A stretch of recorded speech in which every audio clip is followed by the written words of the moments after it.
Have you ever wondered how 5 extraordinary women defied societal norms and changed the course of history?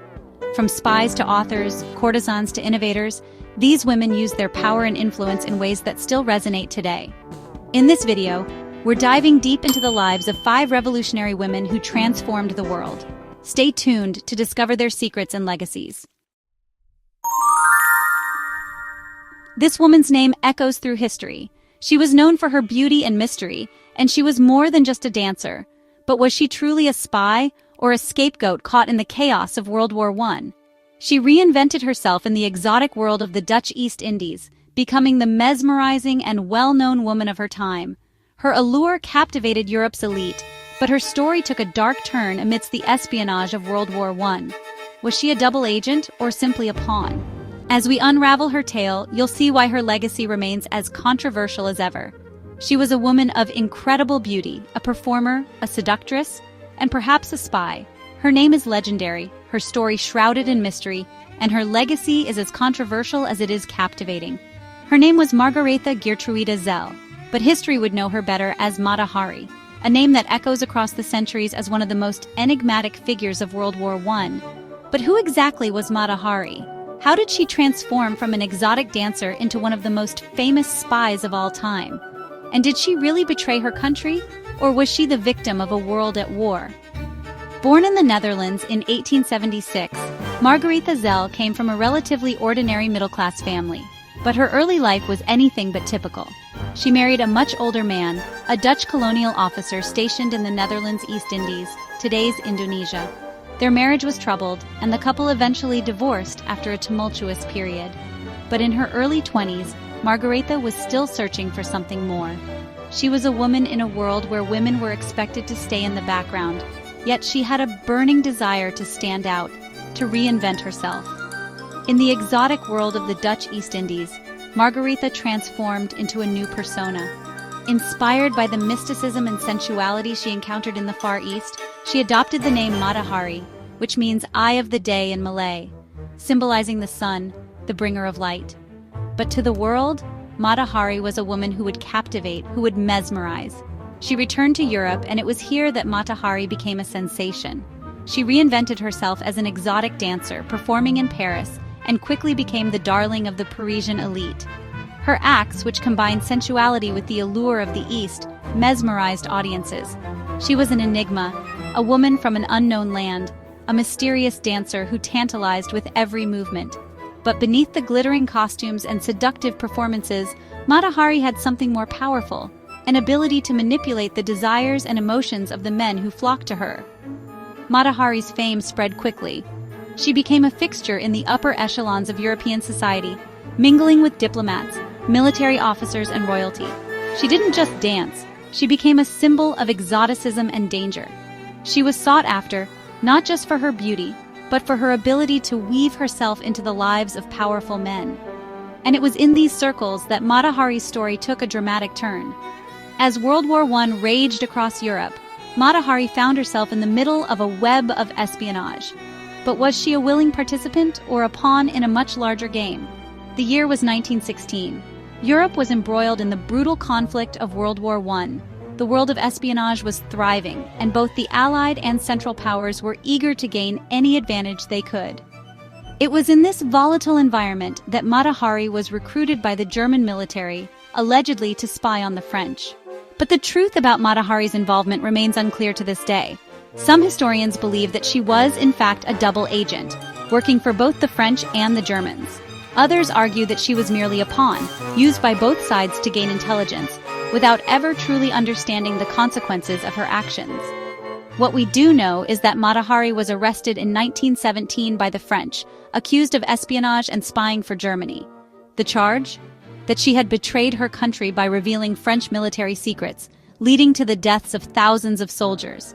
Her trial was a spectacle, a public event that drew the attention of the entire world. The trial was a circus, and Mata Hari played the part of the mysterious seductress to perfection. But was she guilty? Some say the evidence against her was flimsy at best, mere rumors inflated by wartime paranoia and her infamous reputation. Others believe she was a woman caught in the web of a war that demanded scapegoats, someone to blame for the horrors that were unfolding across Europe. As the trial progressed, Mata Hari maintained her innocence, claiming she was just a dancer, a woman of no political interest or importance. Yet the court of public opinion had already made up its mind. In the end, Mata Hari was found guilty and sentenced to death. On October 15, 1917, Mata Hari was executed by firing squad. The world watched as the woman who had captivated so many with her beauty, her mystery, and her charm was silenced forever. But even in death, her story did not fade. Instead, Mata Hari became a symbol of the dangerous allure of espionage, of the blurred lines between betrayal and innocence, and of a woman who lived her life on her own terms in a world dominated by men. Mata Hari's legacy has lived on in films, books, and pop culture. She has been depicted as a femme fatale, a woman who used her sexuality and charm to control men and manipulate the course of history. But while her life may have been wrapped in intrigue and speculation, her true story remains a mystery, one that continues to fascinate and inspire us today. Was Mata Hari a true spy, a double agent, or simply a woman who became a scapegoat in a war that was larger than any one individual? The truth, as with so many things in history, may never be fully known. But what we do know is this: Mata Hari wasn't just a dancer or a lover. She was a woman who defied the expectations of her time, and whether she was guilty or innocent, her actions forever changed the way the world viewed women, power, and espionage. In a time of war, she became the embodiment of both danger and desire, an unforgettable figure who still captivates us with her mystery and her courage. Mata Hari's life is a testament to the power of reinvention and the ways in which history remembers those who dare to defy it.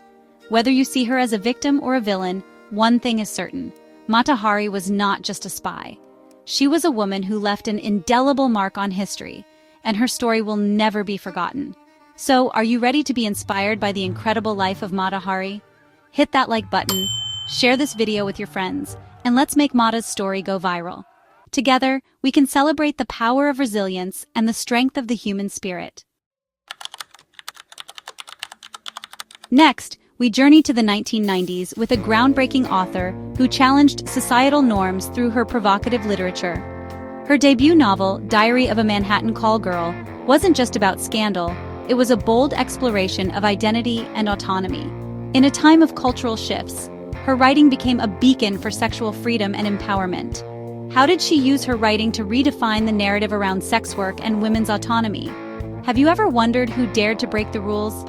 Not just in their own life, but in the lives of thousands of others? Someone who took on a world that didn't want them and transformed it forever? Well, meet Tracy Kwan, a name you might not have heard, but whose influence on the literary world and the exploration of sexuality and identity in the 1990s was groundbreaking. In the world of provocative literature, Tracy Kwan was not your typical author.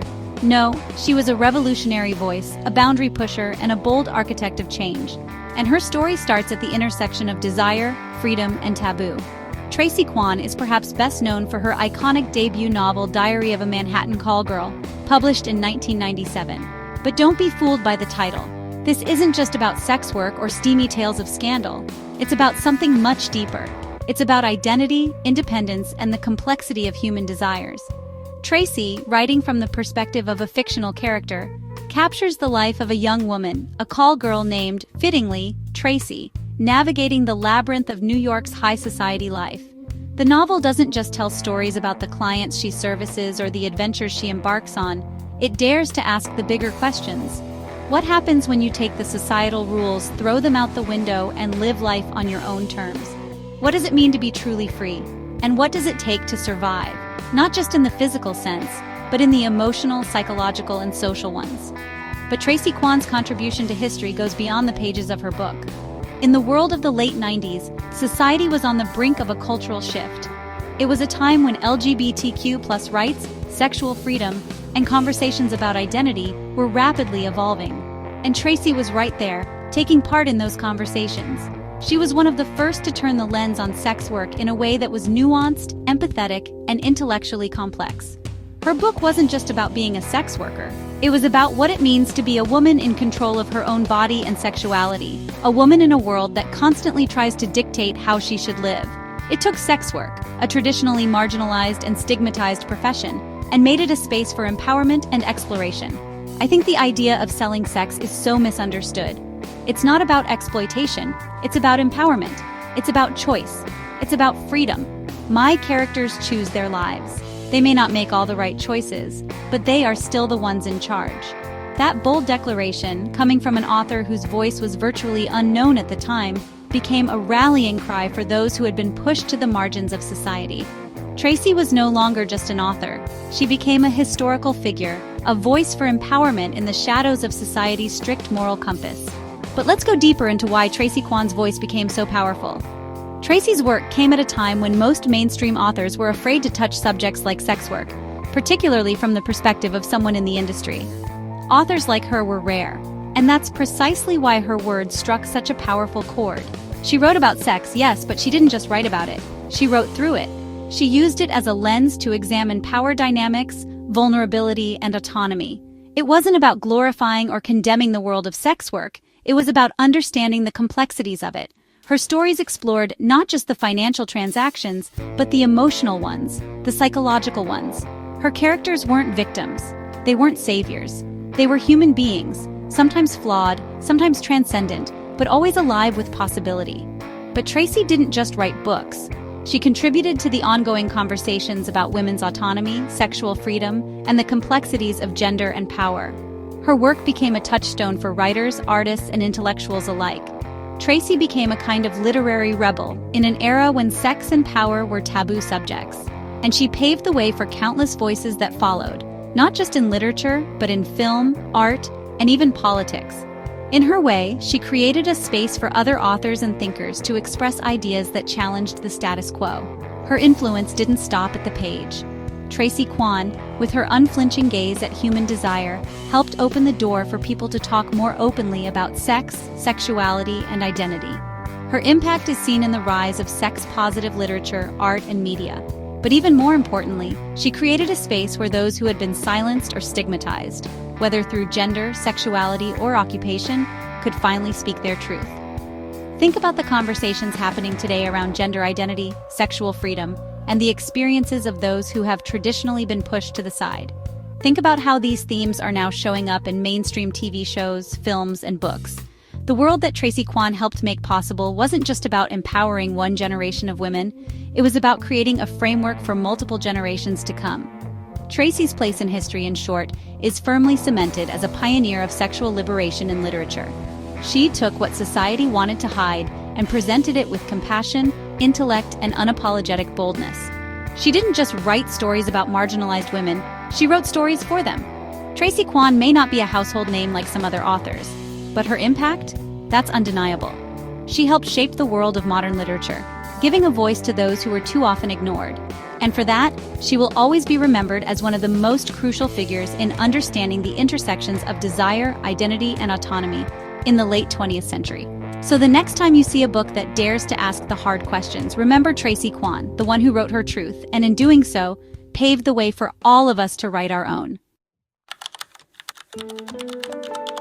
Now imagine a woman who captivated Victorian England with her charm and intelligence. She was more than a courtesan. She was a force of influence and ambition. In a society bound by rigid class distinctions, she navigated the upper echelons with grace and strategy. How did she use her relationships to gain power and redefine the role of women in her era? Discover the story of a woman who defied expectations and left an indelible mark on history. She was a woman so captivating, so enigmatic, that even in a time when women were expected to remain in the background, she became a sensation. Her name was Catherine Walters, but you may know her by another title, the greatest courtesan of Victorian England. Catherine Walters was not just a beautiful woman who charmed the elite. She became an icon, a trailblazer who rewrote the rules of society. And despite living in an era where women were expected to be proper and reserved, she defied the odds, carving a place for herself in the upper echelons of British society. Her story is one of ambition, seduction, and untold power, a story that continues to captivate us to this day. But who exactly was Catherine Walters, and why does she deserve a place in history? The year was 1839, when Catherine Walters was born in Liverpool, England. Raised in relative obscurity, little did the world know she would soon rise to become one of the most well-known figures of the Victorian age. But Catherine's early years were not glamorous. She came from humble beginnings, the daughter of a working-class family. However, in the world of 19th century London, where social status was everything, Catherine had one thing that would make her stand out: beauty. As a young woman, Catherine caught the eye of London's elite, but she wasn't content with simply being someone's mistress or lover. No, Catherine wanted more. She had the ambition to be something much greater. She entered the world of high society not as a typical woman, but as a courtesan, a woman who was not only desired for her beauty, but also for her intelligence, charm, and wit. At a time when the world was structured around rigid class distinctions, Catherine Walters became a force to be reckoned with. The court of Queen Victoria was a strict, formal place, but in the shadows there was another court, the world of society's rich and powerful, a world where Catherine Walters reigned supreme.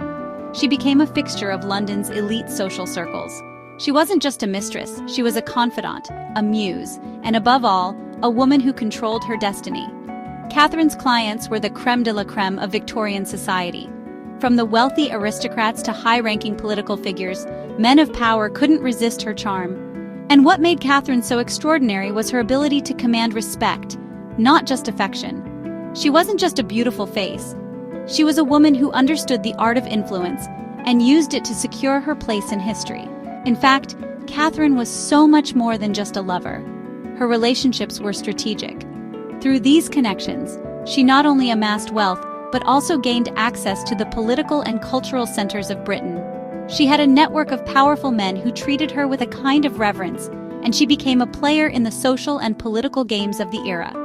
But of course, Catherine's rise to power wasn't without controversy. Critics of her time labeled her as immoral, even scandalous. Yet despite the judgment, Catherine made a fortune, living in the grandest houses, wearing the finest gowns, and attending the most prestigious events in London. She didn't just live the high life, she was an influencer in every sense of the word. But what makes Catherine Walters a true historical figure is the way she shattered societal expectations. In an era when women were supposed to stay in the shadows of their husbands, Catherine Walters stood in the spotlight, confidently shaping her own destiny. But how did she do it? The key to Catherine's success was her ability to manage relationships and power dynamics in a way that few others could. She wasn't just part of society's elite, she was, in a sense, a gatekeeper. She controlled access to some of the most powerful men in the country, and through that access, she gained influence over important decisions and events. Catherine's influence wasn't just about seduction, she had a sharp mind and a keen understanding of the game of power. In the world of innovation, some names are etched in history with admiration: Einstein, Tesla, Ford. But what about a name that almost disappeared from history? A name linked to one of the most bizarre and audacious automotive dreams of the 20th century. Meet Elizabeth Carmichael. A name you might not recognize, but her story is one of daring ambition, resilience, and the kind of ingenuity that changed the course of American car culture forever.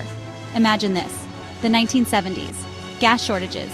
The US economy is teetering. People are looking for solutions to rising fuel prices. Enter Elizabeth Carmichael, a woman with a bold vision for the future of transportation. She was going to revolutionize the auto industry. But this wasn't just any car. This was the Dale, a three-wheeled, fuel-efficient marvel that promised to change how America thought about driving. But there's a twist. Elizabeth was about to challenge everything, including society's views on gender, business, and the American dream. But before we dive into the Dale's story, let's rewind. Elizabeth Carmichael wasn't born into the world of car design. In fact, her early years were anything but glamorous. Born in 1937, Elizabeth grew up in rural America and lived a life filled with struggles, fighting poverty, surviving abuse, and grappling with her identity. But despite these hardships, she was driven by a desire to break free from societal constraints and make a name for herself. Before she became a car manufacturer, Elizabeth had her hands in many different trades, working odd jobs to make ends meet. She even spent time working as a prostitute in her youth, but she was determined to build a better life for herself. Over the years, she used the money she earned to invest in her dreams and her true passion, engineering. By the time the 1970s rolled around, Elizabeth's entrepreneurial spirit led her to the automotive world. In the midst of an energy crisis, she came up with an idea that would shock the auto industry: a fuel-efficient, affordable car that could run on less gas. A car that would revolutionize the way Americans traveled. It was called the Dale. Unlike traditional cars, the Dale was a three-wheeled vehicle, sleek, aerodynamic, and designed to be fuel efficient. The Dale was a bold vision. With its low weight and streamlined design, it could travel up to 70 miles per gallon, at a time when the gas prices were soaring. The car's promise was simple. It would allow people to save money at the pump and reduce their carbon footprint. Elizabeth Carmichael marketed it as a car for the future, perfect for the American driver who was tired of being at the mercy of high gas prices. It was a game changer, a car that people could afford, and a symbol of hope during tough times. Elizabeth didn't just stop at building the Dale. She had a vision to bring it to the masses.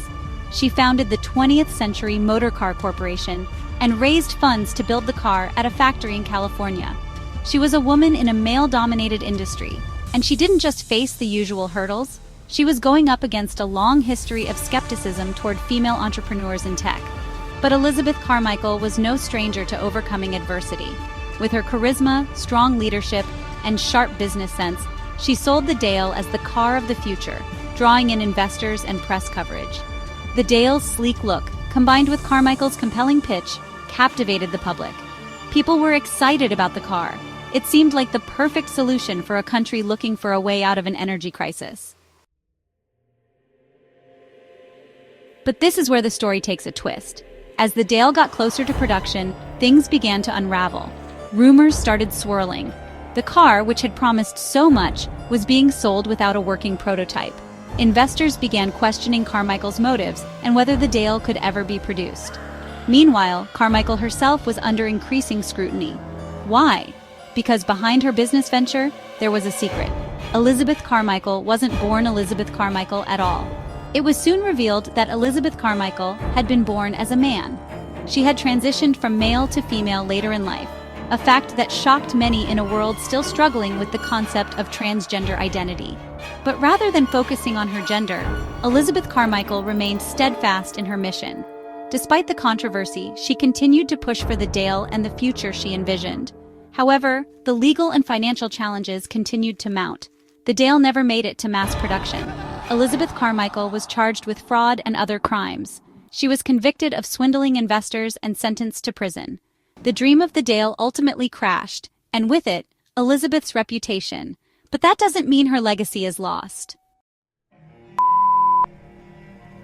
So why is Elizabeth Carmichael still a figure worth remembering? For one, she represents the power of innovation, the relentless pursuit of a dream, even when the odds are stacked against you. Her vision for fuel efficiency and sustainability was ahead of its time. She foresaw the need for eco-friendly, affordable cars long before the green movement hit the mainstream. But perhaps her greatest legacy is the story of resilience and reinvention. Elizabeth Carmichael showed the world that identity isn't defined by labels or expectations. She was a trailblazer, not only in automotive innovation, but in the fight for personal truth and self-expression. In a world that often tried to box her in, she refused to conform. Today, her story is more relevant than ever. Carmichael's dream of creating affordable, fuel-efficient cars has been echoed by companies like Tesla and other green car manufacturers. The technology and ideas she championed laid the groundwork for the kind of vehicles we see today, cars that are both eco-conscious and accessible.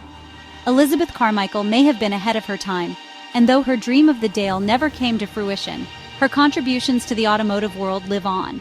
She was a visionary, a woman who dared to disrupt the status quo, who fought for a future where technology and sustainability went hand in hand. So the next time you see a sleek, efficient car cruising down the highway, remember Elizabeth Carmichael, the woman who dared to dream of a better, greener world, even when no one else believed it was possible. Her story is one of vision, determination, and the pursuit of truth. And though she may have fallen short of her dream, her legacy has had a lasting impact on both the automotive world and the fight for personal freedom and expression. Finally, we celebrate Annie Jones, the bearded lady who turned her unique condition into a story of empowerment. Under the spotlight. Have you ever wondered how a woman with a beard became one of the most celebrated performers of the 19th century? Meet Annie Jones, whose story challenges everything you thought you knew about circus sideshows. Her journey is not just about fame, but about resilience, identity, and overcoming societal challenges. Born in 1865 in Virginia, Annie Jones was destined for a life unlike any other. From a young age, her unique appearance set her apart, but it was her spirit and determination that truly defined her. Today, we explore how Annie transformed from a sideshow curiosity into a respected performer in P.T. Barnum's circus, a tale of resilience and defiance against societal norms. Annie's journey began in a small town, where her parents quickly recognized the financial potential of her unusual condition, known as hypertrichosis. At just 9 years old, Annie joined the ranks of P.T. Barnum's circus. Initially marketed as a bearded lady, she captivated audiences with her unique appearance. Despite the initial exploitation, Annie's talent and charisma shone through. Barnum, known for his promotion of oddities, saw her potential not just as a sideshow attraction, but as a performer. Over time, Annie became one of the highest-paid acts in the circus, enjoying a relatively comfortable life for someone in the circus world. The concept of the bearded lady was a complex one, often blurring the lines between novelty and sensuality. Annie was frequently marketed as exotic, with publicity depicting her as a wild or savage woman. This portrayal tapped into societal fascinations with gender identity and femininity. Yet, Annie navigated this portrayal with grace. She sought to be seen as a legitimate performer, not just an object of curiosity. Her professionalism and dedication earned her respect within the circus community, challenging the very norms that sought to define her. However, the path was not without its challenges. The sexualization of bearded women often led to unwanted attention and assumptions about their involvement in sex work. Annie, like many of her peers, had to navigate these murky waters carefully. The sideshow environment, while a place of employment, was also rife with exploitation. Performers like Annie were sometimes propositioned or assumed to be involved in sex work due to their otherness and the sensationalism surrounding their appearances. Annie's resilience shone through as she maintained her dignity and professionalism, refusing to be reduced to a mere object of sexual curiosity. Her focus remained on her craft and her desire to be respected as an entertainer. Annie Jones's story is one of resilience and empowerment. In a world quick to judge, she redefined what it meant to be a performer. Her life in the circus was both exploitative and celebratory, highlighting the dual nature of her existence. Annie's legacy lives on, inspiring performers to embrace their uniqueness and challenge societal expectations. Her story reminds us that true strength lies in embracing who we are, no matter how the world perceives us. Her legacy continues to inspire performers and audiences alike, proving that what makes us different is what makes us extraordinary. Annie Jones's story is just one of many fascinating tales from the world of circus sideshows. If you enjoyed this story, please give us a thumbs up and subscribe to our channel for more fascinating tales from history. Hit the bell icon to stay updated on our latest content. Thank you for watching, and we'll see you in the next video.